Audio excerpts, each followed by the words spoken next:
Vamos lá, bom dia, senhoritas e senhoritos. Estamos iniciando a gravação da aula, certo?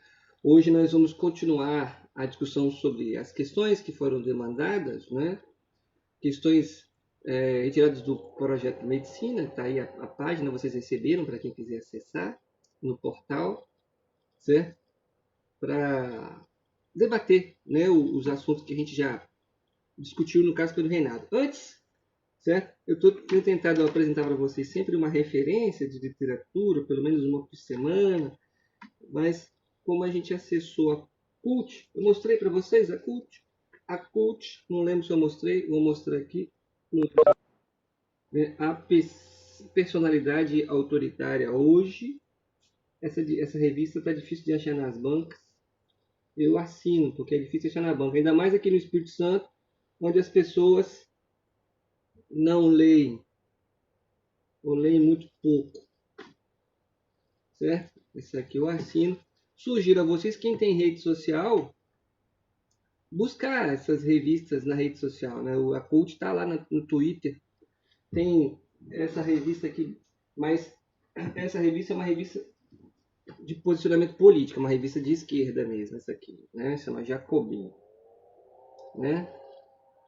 Mas Jacobin fazendo referência ao jacobinismo, da Revolução Francesa. Bem legal. Também tem no Twitter, né? Se alguém quiser seguir, certo? E a carta capital dessa semana, né? Como as meninas estão mais interessadas, o que me sugere as participações é que as meninas estão mais enganjadas que os meninos, né? Por favor, meninos, né? As meninas estão dando um baile, certo? Parabéns, meninas. Parabéns, estou muito orgulhoso. A carta capital, a capa fala dos 100 mil mortos, mas, não, meu inglês, interdisciplinaridade, certo? Na página, são 3 páginas, 45, 46, 47, ele vai discutir feminismo, né? As pioneiras, né? O movimento feminista, bem legal, certo? Recomendo. Então, não acho, vai lá no Twitch, certo? Se inscreve lá de graça. Aí claro, você não vai ter acesso à revista, mas de repente o chamamento, né, de uma reportagem te desperta. Pô, eu nunca tinha pensado nessa perspectiva. Né? Nunca. E aí a gente começa a crescer e se desenvolver. Né? Então aí a dica, né, a Carta Capital, com a discussão sobre feminismo, né, e a CULT discutindo personalidades autoritárias. Não está discutindo só Brasil, por favor, uma discussão de mundo, certo? Beleza? Então ficam essas duas referências. Tem a Piauí também, mas a Piauí eu vou adquirir hoje, certo? Tem uma discussão muito legal também sobre pandemias. Beleza? Bom, ontem nós discutimos até a questão de número Brasil de Fato. Sim, hein? Brasil de Fato. Tem muita literatura boa, né? Eu defendo a democratização do conhecimento. Então, toda referência positiva, eu acho que tem que ser compartilhada. Por isso que eu compartilho com vocês as coisas que eu estou lendo. Eu acho que vale a pena. Né? Não significa que você tem que concordar. Sempre atentar para isso. Você não tem que concordar. Mas para concordar ou discordar, você precisa ler e conhecer. Certo? Discordar, porque sim, você vai ficar reproduzindo recortes do WhatsApp postado pelo tio do pavê. Né? Mas, vamos aí. Né? Eu já encaminhei para vocês o GLE10. Né? Pois é, né? O GLE10 está na internet. Para quem gosta de discutir movimento negro, essa página é fantástica. Certo? Está na internet, vai lá, o GLE10. Abre a página. E muitos dos textos que eu encaminhei para vocês sobre discussão de movimento negro, eu retiro daí. Porque ele chama a atenção, sugere leitura, sugere autores. Certo? Bem legal. Certo? Bem legal. Mas vamos aí. Nós paramos a discussão na questão 37. A próxima questão que foi apresentada para vocês está ligada à questão de número 43, foi a próxima.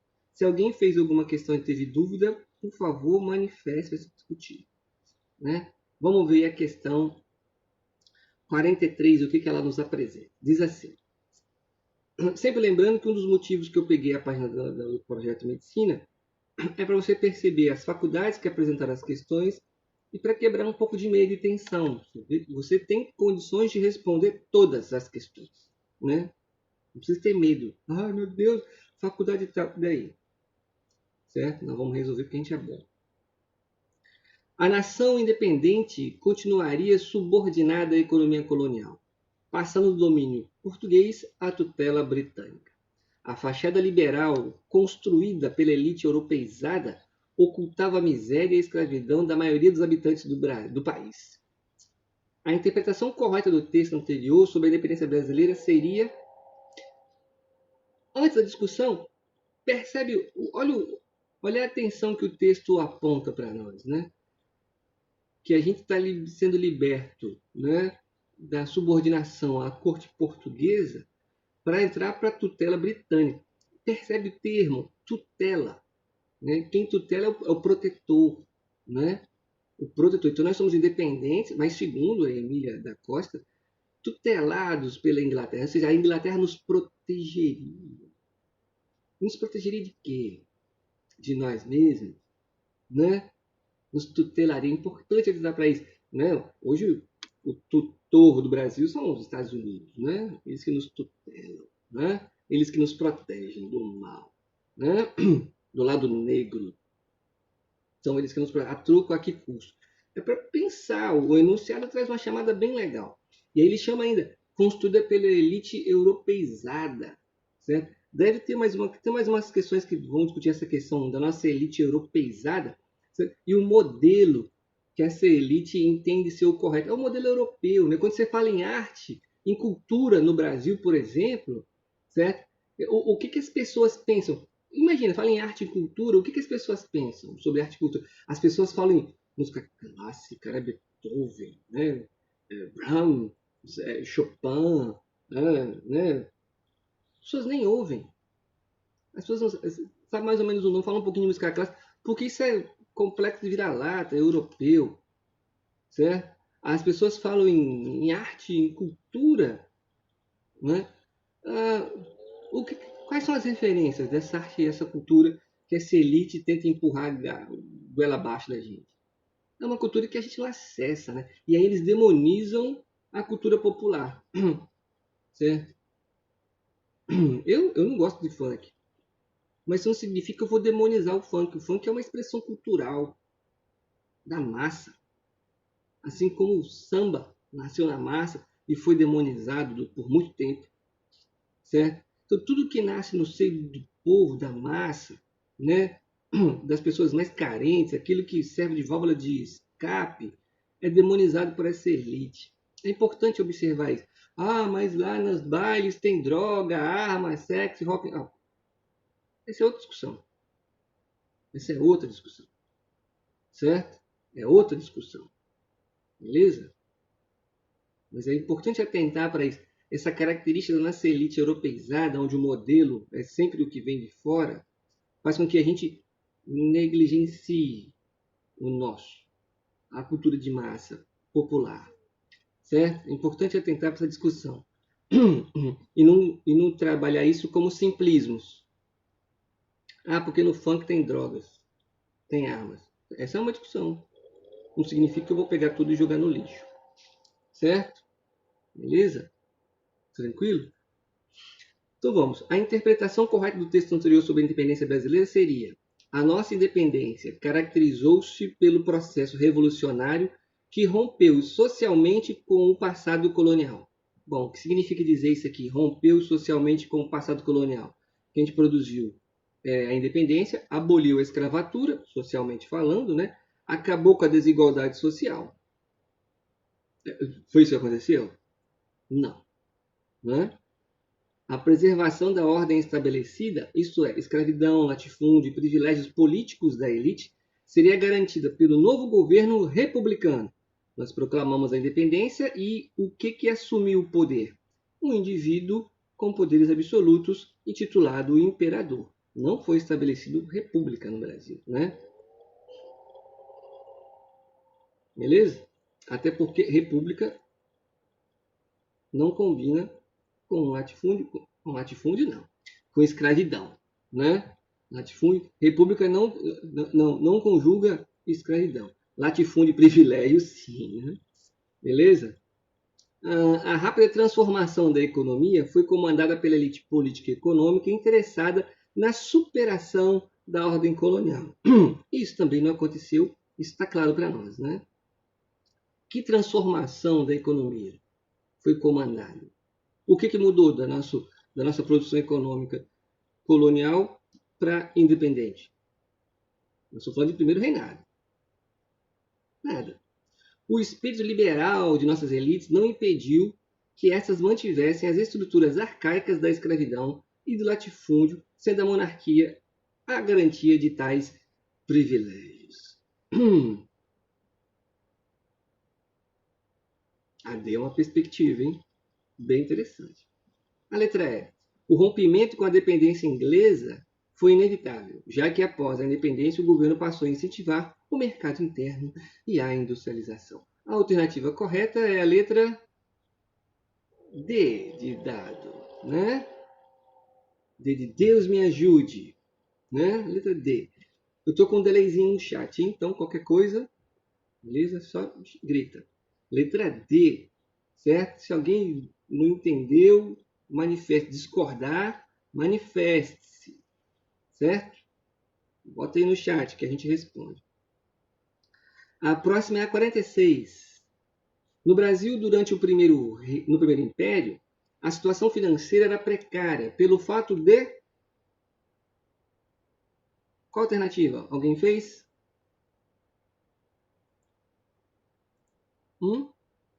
Alguém fez? O comércio de importação entrou em colapso com a vida da família real, em 1808. Os Estados Unidos faziam concorrência aos nossos produtos, especialmente o açúcar. Os principais produtos de exportação, açúcar e algodão, não eram suficientes para o equilíbrio da balança comercial do país. O capitalismo inglês se recusava a fornecer empréstimos para a agricultura. O sistema bancário era praticamente inexistente, só tendo sido fundado o Banco do Brasil em 1850. E qual alternativa vocês entendem? Isso aí, a letra C. Muito bom. A letra C. O comércio de importação entrou em colapso com a vida da família real? Não. Os Estados Unidos faziam concorrência aos nossos produtos, especialmente o açúcar, certo? Nós vamos ter a concorrência dos Estados Unidos, certo? Com o nosso açúcar, mas não a ponto de comprometer a produção açucareira brasileira. Na realidade, os Estados Unidos não vão nem se voltar muito para esse açúcar. A produção norte-americana que vai concorrer com a gente é o algodão, certo? A letra C é a alternativa correta. Beleza? Muito bom. A próxima, 47. Meninos, se manifestem. Assinale a opção que apresenta um fato que caracterizou o processo de reconhecimento da independência do Brasil pelas principais potências mundiais. Reconhecimento pioneiro dos Estados Unidos, impedindo a intervenção da força da Santa Aliança no Brasil. Reconhecimento imediato da Inglaterra, interessada exclusivamente no promissor mercado brasileiro. A desconfiança dos brasileiros, reforçada após o falecimento de Dom João VI, de que o reconhecimento unificaria os dois reinos. Reação das potências europeias às ligações privilegiadas com a Áustria, terra natal da imperatriz. Sim, a imperatriz era austríaca, a esposa do Dom Pedro. Expectativa das potências europeias que aguardavam o reconhecimento de Portugal, fiéis à política internacional traçada a partir do Congresso de Viena. E aí, qual a alternativa? A gente poderia assinalar. Não, o reconhecimento não foi imediato da Inglaterra. O primeiro país a reconhecer a gente foi os Estados Unidos. Inglaterra não, Inglaterra negociou o reconhecimento português primeiro. Lembra? Certo? A alternativa correta da questão 40.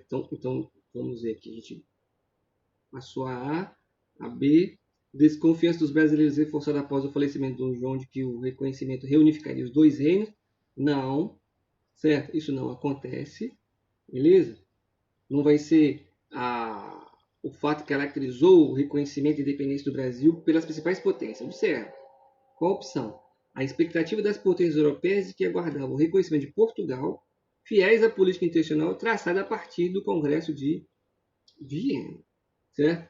Portugal reconhece, havia esse aguardo por parte das outras potências, afinal de contas, Portugal está alinhado aos interesses europeus. Certo? Nenhum país europeu vai passar por cima de um de seus aliados, nem a Inglaterra. Então, primeiro aguarda-se que Portugal reconheça para que os demais países viessem a fazê-lo.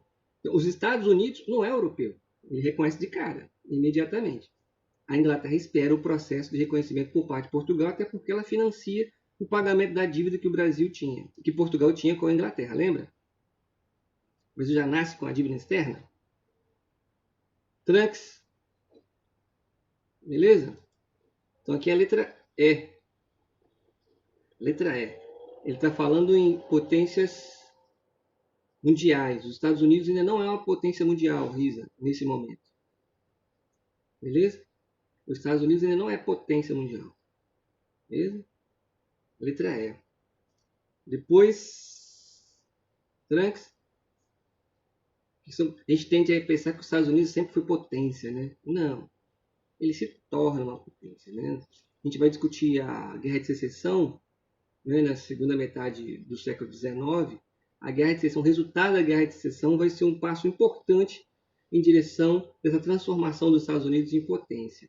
Né? Ele vai começar a desenvolver a indústria, vai participar dessa segunda revolução industrial, vai buscar colonizar áreas fora da América, né?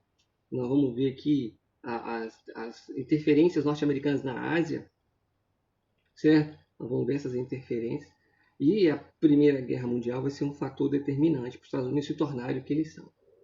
Beleza? Questão 48. As relações do Brasil com a Inglaterra constituíram-se num dos principais problemas da política externa do Império, como se observa no... Essa questão exigiria da gente um entendimento mais amplo de Brasil, fora do primeiro reinado. Então eu vou discutir com vocês, né? Porque a alternativa demanda entendimento do Brasil, não só no primeiro reinado, mas também no segundo reinado, que a gente não viu ainda. Então vamos discutir a questão.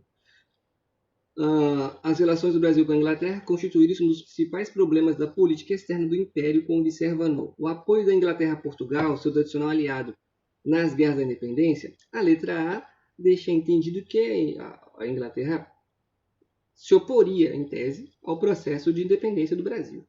Né? O conflito decorrente das restrições alfandegárias impostas por Dom Pedro aos ingleses, não houve essas restrições alfandegárias impostas por Dom Pedro aos ingleses que gerassem conflitos ou estremecimento das relações entre Brasil e Inglaterra. A participação dominante de capitais ingleses no financiamento da expansão cafeeira, veja só. Certo? Não, os ingleses não vão investir pesadamente na produção de café, eles compram café. Né? O investimento inglês ele vai ser no que está acontecendo ao entorno da produção cafeeira. Por exemplo, as ferrovias brasileiras, né? O Brasil vai construir a ferrovia, né, com dinheiro emprestado de fundos ingleses. A tecnologia da construção da ferrovia é inglesa. A ferrovia vai gerar progresso no Brasil? Vai. Mas o que ela faz? Ela vai buscar a matéria-prima no interior, leva para o porto, do porto para a Europa, entende-se Inglaterra, básica principalmente. Da Inglaterra ela traz produtos manufaturados e maquinofaturados, chegam ao porto e a ferrovia distribui ao longo do interior brasileiro. Certo? Então não é essa questão, não é essa alternativa C. Concordância inglesa em relação ao expansionismo imperial na Cisplatina, certo? Não. A oposição da Inglaterra, país pioneiro no desenvolvimento industrial, ao tráfico negreiro. Sim, a opção correta é a letra E, certo? Beleza? Um dos fatores que vai constituir problemas com a política externa é que a Inglaterra, uma vez desenvolvendo indústria e o nascimento desse capitalismo industrial, certo? A Inglaterra muda o seu olhar em relação à escravidão. Certo? A Inglaterra, que foi uma das grandes financiadoras desse tráfico escravocrata, certo? Nesse momento, a partir desse momento, ela se opõe à escravidão. Por quê? Ela entende que o negro escravo, ela é uma mercadoria. Ele é uma mercadoria, certo? E esse indivíduo, mercadoria, ele deve se tornar consumidor, certo? Para ele se tornar consumidor, ele tem que ser assalariado. Para ser assalariado, ele tem que ser livre. Certo? Então a Inglaterra vai começar a pressionar não só o Brasil, mas todos os países na América que desenvolvem escravidão. Então o viés inglês muda em relação à escravidão nesse momento.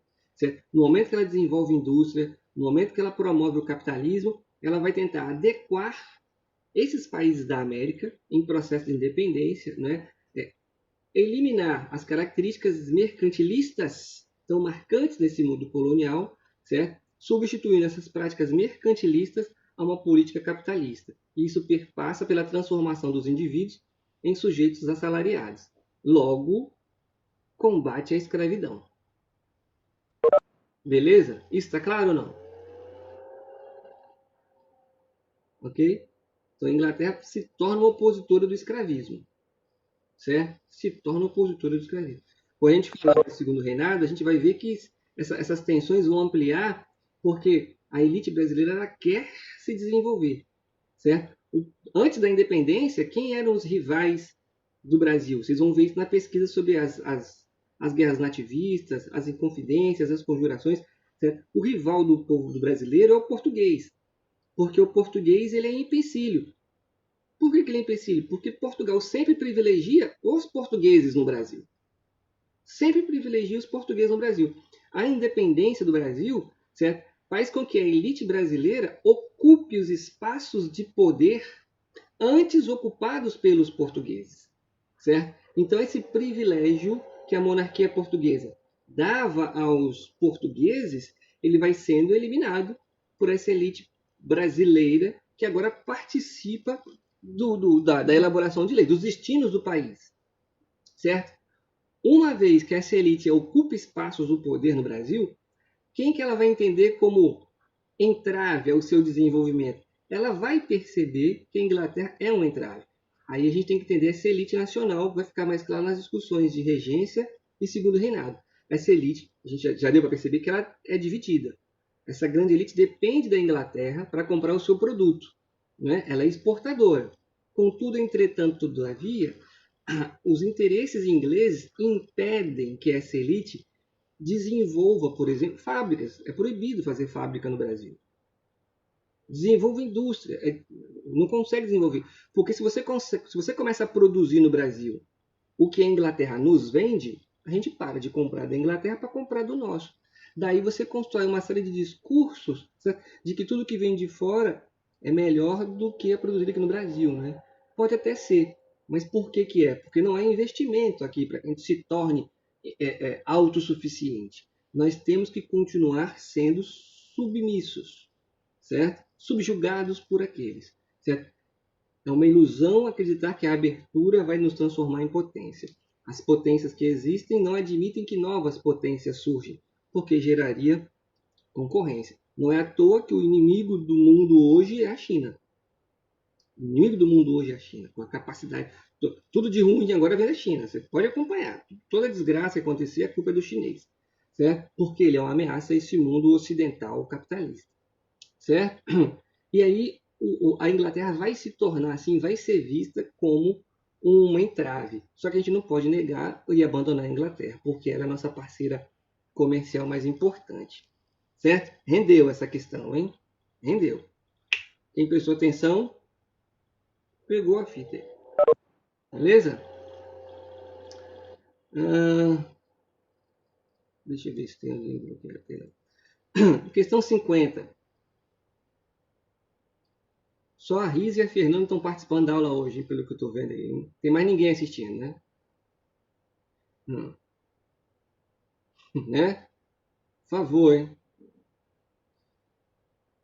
Podemos afirmar que tanto a Revolução Pernambucana de 1817 quanto a Confederação do Equador de 1824, qual será a alternativa? O descontentamento com as barreiras econômicas vigentes foi decisivo para a eclosão dos movimentos. Os proprietários rurais e os comerciantes monopolistas estavam entre as principais lideranças dos movimentos. A proposta de uma república era acompanhada de um forte sentimento anti-lusitano. A abolição imediata da escravidão constituía-se numa das principais bandeiras. A luta armada ficou restrita ao espaço urbano de Recife, não se espalhando pelo interior. Qual alternativa a gente marcaria? Tá bem claro ainda a questão. Revolução Pernambucana contra a Confederação. Veja só. Podemos afirmar que tanto a Revolução Pernambucana quanto a Confederação do Equador, a abolição imediata da escravidão constituía-se uma das principais bandeiras? Não. Não. Certo? Uma proposta de uma república. Todos os dois estão buscando isso aqui, Yasmin. Ó. Uma república, um republicanismo, acompanhado de um forte sentimento anti-lusitano. Certo? Anti-lusitano. Beleza? Letra C. Certo? Próxima questão. Se alguém quiser discutir, não concordo, se manifeste, a gente debate a questão. Beleza? Não tenha medo. A questão 57. Diz assim, é uma discursiva. Continuamos a encontrar leitores que se dirigem a São Paulo. Esses senhores são, ordinariamente, seguidos de um ou dois escravos, a cavalo, que lhes servem de criados, e a quem aqui se costuma chamar pajens. Tais homens, todos eles dos mais ricos da região, estão em geral bem vestidos. A maioria ostenta aquele orgulho e satisfação íntima que, muitas vezes, se nota nos paulistas de certas categorias. Tenta imaginar a cena. Certo? Se você jogar esse trecho aqui no Google, pode ser que você ache o texto completo. Tenta imaginar a cena. Então, veja só. O que está acontecendo aí? Né? Uma eleição. Né? Continuamos a encontrar eleitores que se dirigem para São Paulo, o centro, né? A região central, do interior para o centro. Esses senhores são ordinariamente seguidos de um ou dois escravos a cavalo, que lhes servem de criados a quem se costuma chamar pajens. Tais homens, todos eles dos mais ricos da região, estão em geral bem vestidos, certo? É legal você perceber, ou seja, que o ato de ir votar, certo? Também era uma oportunidade de demonstrar, de ostentar posses, não é? De ostentar poder, bem vestidos, a cavalo, seguidos por escravos. Importante imaginar essa leitura. Passa despercebida essa percepção da gente, né? Enxergar essa relação, né, de coisas. Augusto St. Hilary. Segunda viagem ao Rio de Janeiro, a Minas e a São Paulo. É o título do texto, né? St. Hilary percorreu a província de São Paulo em 1822. A partir das informações deixadas pelo viajante francês, responda. Qual era a organização social da época? Letra B. A forma de participação política descrita no texto corresponde a um regime democrático moderno? Justifique. Certo? Então, pela primeira. Qual era a organização social da época? A organização social do Brasil, a sociedade do Brasil, era composta por quê? Por quem, prioritariamente? Que grupos sociais compunham a sociedade brasileira? Quais eram os grupos majoritários? Se olhava assim, se dividia, né? Lembra das pirâmides sociais, certo? Quais eram os grupos majoritários, socialmente falando? Fica à vontade para digitar, para a gente discutir. Tenta, alguém se arrisca. Quais eram os grupos sociais, né, predominantes na época? Que tipos de pessoa você identificava? Não. Exato. né? Você vai ter lá a aristocracia, os donos das terras, certo? Os proprietários de terra. Pertence à sociedade brasileira? Sim. Então, a sociedade brasileira, se você olhar, você via os proprietários no topo da pirâmide, certo? Certo? Sim. Vamos melhorar o termo. Os privilegiados e os reprimidos. Quem é privilegiado, quem está chamando de reprimido? O privilegiado é quem? O proprietário de terra. Nós vamos chamar de aristocracia, né? A aristocracia rural. Esse é um grupo, certo? Esse é um grupo, certo? Que você chamou de privilegiados. Então você precisa nominar quem é privilegiado, a aristocracia, certo? Aí você tem um segundo grupo que, quando você olha para a sociedade brasileira, você vê um grande contingente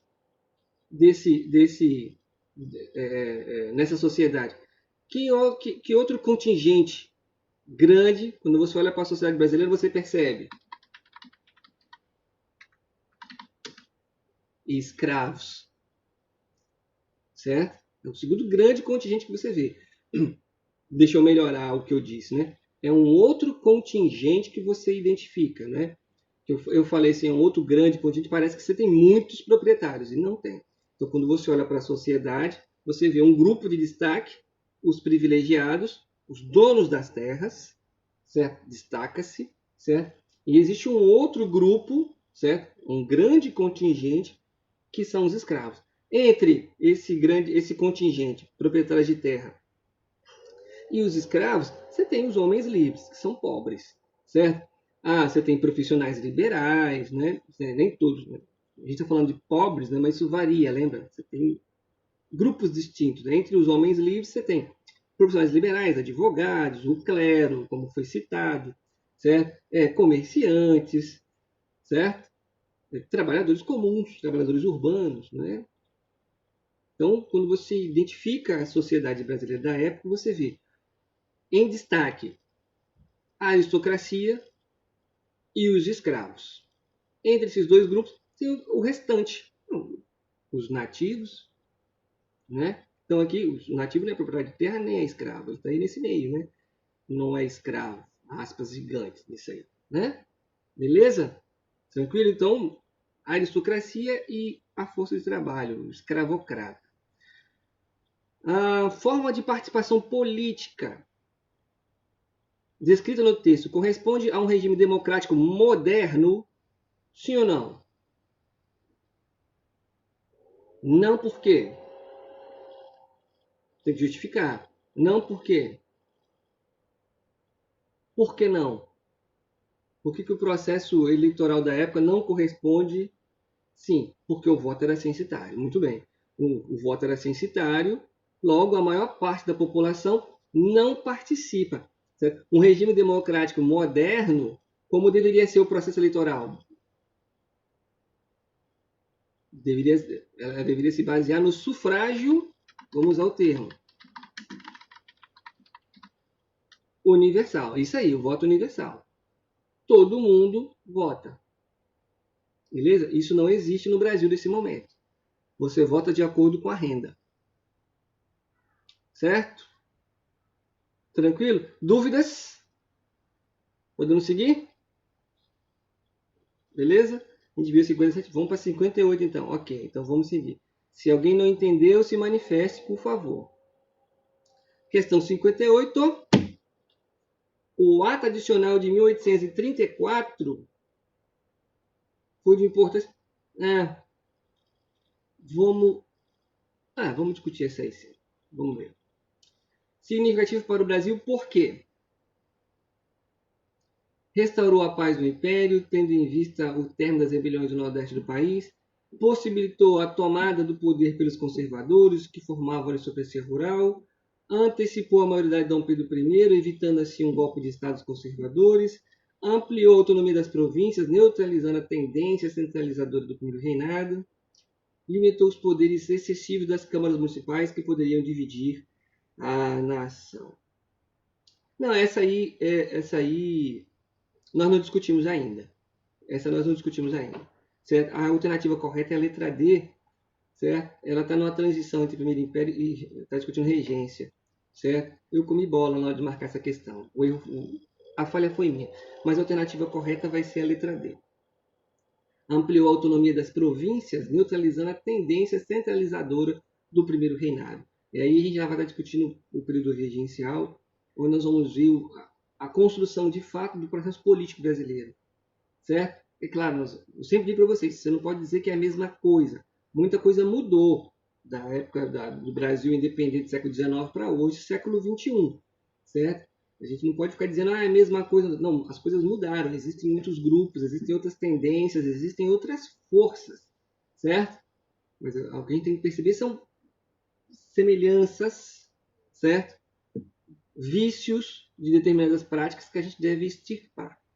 Então, eu não vou entrar em discussão profunda da 5.8, porque a gente não debateu ela em sala de aula ainda, eu comi bola, mas a questão certa é a letra D.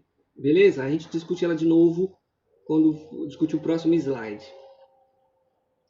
A 59. A partir da gravura a seguir, é possível afirmar que, logo após a emancipação política do Brasil, qual das alternativas estão corretas? Né? E aí, o que você vê na gravura? Né? O que você vê nessa gravura? Puxa, depois da independência, nossa vida melhorou um bocado. Ele já chama atenção. Né? O que a gravura mostra para nós? Né? Ele já faz uma crítica demandando que a independência não pôs fim à escravidão. Vê? Não pôs fim à escravidão. Já dá essa chamada. Né? Quais são as alternativas? Os escravos estavam gratificados porque, desde aquele momento, não podiam ser recomprados pelos comerciantes escravos vendidos em outras partes da América. A abdicação do primeiro imperador determinou o fim da escravidão. A situação dos escravos permaneceu essencialmente a mesma no período colonial. Essa tá, né? Isso aí, tá bem latente, né? Quais as afirmativas completam corretamente a frase inicial? A alternativa C. A situação dos escravos permaneceu essencialmente a mesma, certo? Ora, a abdicação, quando Dom Pedro abdica, nós encerramos a discussão nesse momento, não pôs fim à escravidão no Brasil, né? Nós não discutimos ainda, mas vocês sabem que quem vai assinar a Lei Áurea, né, no Brasil, né, vai ser a Princesa Isabel em 1888.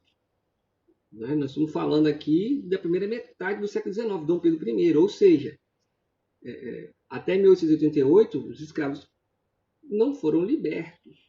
Né? Nós vamos discutir isso. Certo? Essa ideia de libertação dos escravos pela Princesa Isabel, essa construção da história tradicional, a gente vai discutir isso, certo? Mas essa leitura a gente tem que ter. Então, alternativa C. Muito bem, senhoritas. Muito bem. Nós temos 4 minutos. Dá para a gente correr aqui e fazer 62. Aí, acabou de me avisar aqui, maldito. A abdicação de Dom Pedro I a 7 de abril de 1831 resultou na vitória do Partido Português em seu projeto de restabelecer o Reino Unido? Não. Ou se o Brasil voltou a ser colônia com a abdicação? Não. Na consolidação de nossa independência e do poder dos grandes proprietários frente ao Estado brasileiro? Do declínio da elite rural em virtude das amplas reformas sociais após a queda do imperador? Em maior estabilidade política, traço que caracterizou o período regencial? Da superação imediata da crise econômica que afligiu o país? Não é a letra E, nós não superamos a crise econômica. Essa discussão também nós vamos começar no próximo slide, mas a gente pode afirmar, sem sombra de dúvidas, que é a consolidação da nossa independência do poder dos grandes proprietários à frente do Estado. O que é o período regencial? A elite assume o controle, certo? A elite tenta dirigir o país. Só que ela vai enfrentar uma série de revoltas, certo? Isso. Exatamente, Yasmin, a letra B. Ela vai enfrentar uma série de revoltas chamadas revoltas regenciais, certo? Espalhadas pelo Brasil afora, o que vai levar à emancipação da idade de Dom Pedro II, certo? O que vai levar à emancipação de Dom Pedro II. Beleza? Então nós vamos discutir isso vamos discutir regência. Vai ficar mais claro esse debate sobre da abdicação e o período que se segue, chamado período regencial. Beleza, senhoritas e senhoritos? Deixa eu dar um pause aqui.